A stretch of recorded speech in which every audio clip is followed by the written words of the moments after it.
everyone. It's 5 p.m. and we're here with the top news stories from the vibrant startup ecosystem. I'm Priya Sheth and a very warm welcome to all of you to the Daily Dispatch.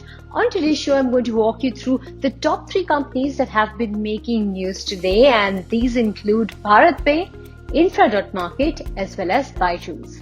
Well, headline number 1, there is a new unicorn in the house. Fintech startup BharatPe has raised about $370 million, led by Tiger Global in its Series E funding round.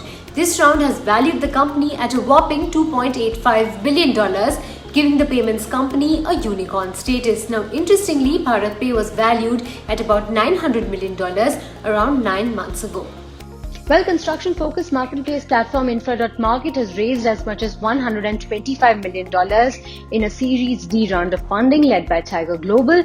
This brings its valuation to $2.5 billion, which is a significant jump up from the $1 billion valuation in February 2021. The funds will be used to build a robust technological offering, explore newer markets, retail channels, exports, and even private label brands. Well, moving on to the final headline of the day, EdTech giant Byju's continues on its M&A spree. The company has acquired Bengaluru-based computer vision and AR startup Hoodat Technologies. Hoodat's AR platform creates immersive experiences that automatically detect user environments without using physical markets to overlay 3D content. Now, this is Byju's 5th major acquisition in India this year. Well, moving on to our second segment, I have with me someone who's growing a D2C brand in the personal care space. I have with me Pritesh Ashar from Juicy Chemistry. Thank you very much, Pritesh, for joining us today on the Daily Dispatch. I want to begin by asking you about the last couple of months. We've seen a boom in the number of D2C brands out there, both in the number of brands and also in the kind of usage by customers. So what's been your journey like over the last couple of months? First of all, thank you for having me, Priya. Pleasure connecting today. Absolutely. The last couple of months have been phenomenal in terms of the activity that's happening in the D2C space. And we are right in the midst of things, so to say, the least. But yes, we're seeing that the consumer offtake has definitely increased. The interest has increased because the consumer has predominantly moved and gotten used to now shopping online. And I think that's something that we are seeing constantly happen month and month over again, that there has been an increase in offtake as far as the consumer demand is concerned. And brands generally are also taking advantage of the fact that they definitely need to be on a D2C model going forward. Traditionally, offline brands as well are having to move or look towards D2C as an option for growing. And we will see that more happening towards the better half of this year as well. Now, this is where the action begins, right from this quarter. I think D2C brands and consumer brands will start looking at traction coming in. And it's just a automatic culmination of what's happened in the last year due to the pandemic. I think we'll see more of this happen towards the second half of this year, starting now. And we'll definitely stand to benefit as a D2C brand in this space. So if you could run us through some metrics as far as Juicy Chemistry is concerned in terms of the kind of traction that you've seen in terms of the average order value as well as the kind of consumers that are purchasing the products. We've seen average order values go up for the past 6 months or so. We've seen that the consumer is able to come to the website once, make a decision on which product they want, try it out the first time around, and then able to come back for more. And the second time around, the average order values are definitely a lot higher.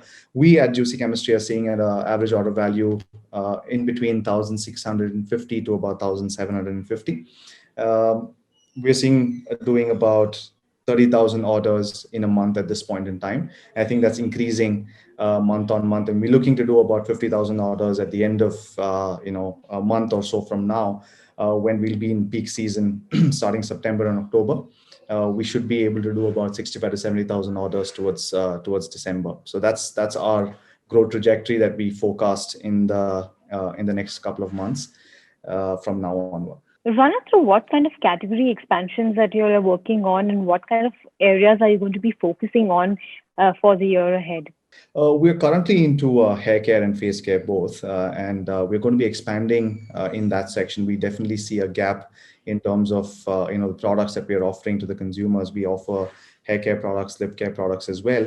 What we're going to be doing going forward is Juicy Chemistry as a brand has always looked at organic as its core competency, and we're looking at kajal, organic hair dyes. We're looking at organic makeup, and that's something that's a work in progress for us. And I think we see a huge amount of potential to grow in that direction.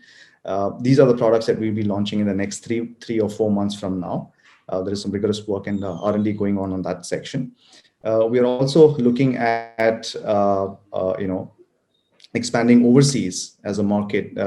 Currently, Juicy Chemistry is present. We're looking to expand our presence in select tier 2 cities as well. But going forward as a product offering, these are some of the things that we're working on at the back end. So when it comes to international expansion, which countries are you looking at expanding to, and how would you be approaching these countries? So would you be looking at tying up with a larger global marketplace to get your products overseas, or would you be setting up an offline point of sale there in these international markets? To answer the first question, for us, there is a wonderful opportunity to grow in the US, in places in Europe, Australia. We already have distributor there. We're already present in France, in South Africa, in Nepal. We are now working very closely with UAE to launch our products there. It's going to be a mix of both. It's going to be a larger marketplace that's already present.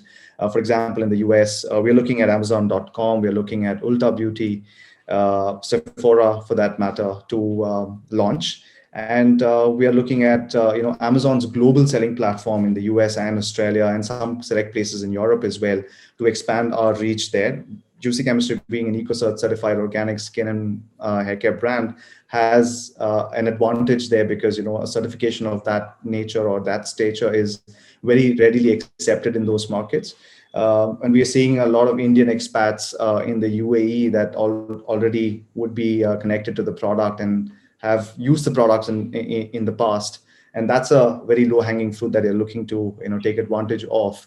So that's our global expansion plan going forward. If you could run us through what kind of funding plans you have, because I do believe that $6.3 million is what you all had raised in the Series A round earlier this year.